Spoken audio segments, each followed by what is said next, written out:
a band called 11 now, and he was pretty involved with 11 at that time, and we just asked him if he knew of any other drummers or singers, you know, that would be into jamming with us, and he brought up Eddie's name, gave him a tape, and Eddie gave us a tape with a couple of songs that he had done with his other band, with Bad Radio, and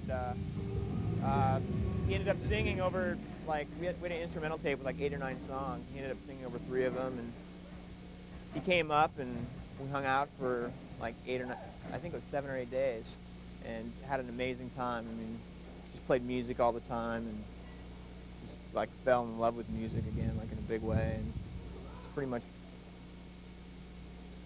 Is part of the reason why you decided to disband Mother Love Bone and start a new band, so that you wouldn't feel like you were replacing Andrew?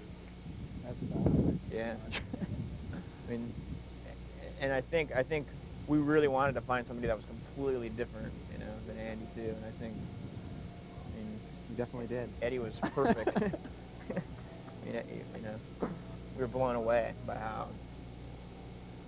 I'm still blown away in a lot of ways. Like, once in a while I pinch myself. God, 2 years ago we didn't have a band and didn't know what we were doing.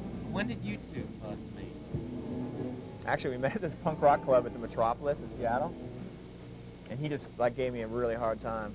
Like, at that point, like I had this much sense of humor, like very little sense of humor, and him and this buddy of his, Chris, were like making fun of, like, they used to call me Jeff Diction because I was in this band called Deranged Diction. And Squatney, actually, in 1957. We grew up together. What was that first song we learned? My Generation, wasn't it? And were you guys founding members of Green River?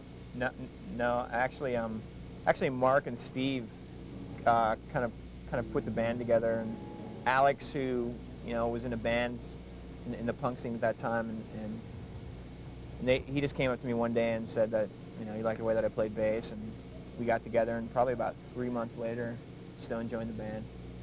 Needed to be louder, and he had a Marshall and a Les Paul, so that just like was like, that was louder. That was the key.